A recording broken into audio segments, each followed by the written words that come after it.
वाशिम जिल्ह्यातील कारंजा तालुक्यातील कामरगाव परिसरात खरीपाच्या पिकामध्ये सोयाबीन पिकाचा सर्वाधिक पेरा असून सोयाबीनचे पिके हे सुरुवातीला चांगली बहरली होती। मात्र मागील काही दिवसापासून वातावरणातील बदलामुळे सोयाबीन उत्पादक शेतकरी चांगलाच अडचणीत सापडला आहे। कारण सोयाबीन पिकांवर मोठ्या प्रमाणात उंटअळी व शेंगा पोखरणारी अळी व सोयाबीन पिकाचे पाने खाणारी अळीचा या किडीचा प्रादुर्भाव झाल्याने सोयाबीन उत्पादक शेतकरी अडचणीत सापडला असून मी कामरगाव येथील शेतकरी असून उज्ज्वल भास्करराव देशमुख माझं नाव आहे। माझं शेत 12 एकर आहे, त्याच्यात सोयाबीन तूर पेरलेली आहे।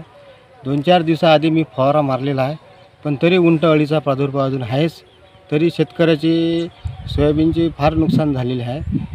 तरी याच्यापासून उत्पन्नात घट होत आहे। तरी सरकारने याची काही नोंद घ्यावी आणि त्याला आर्थिक मदत द्यावी अशी माझी कळकळीची विनंती आहे। वारंवार कीटकनाशकाची फवारणी करण्याची वेळ शेतकऱ्यांवर येत आहे। त्यामुळे सोयाबीन उत्पादनाचा खर्च वाढणार असल्याने शेतकरी संकटात सापडला आहे। कामरगाव येथील गजानन राऊतकर शेतकरी 2 एकर सोयाबीनची लागवड केली आहे मी।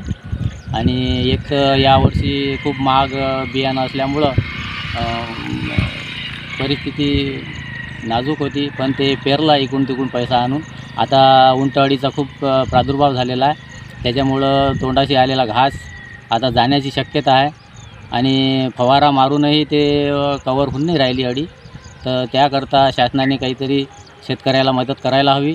राहुल गावंडे, विदर्भ न्यूज, कामरगाव।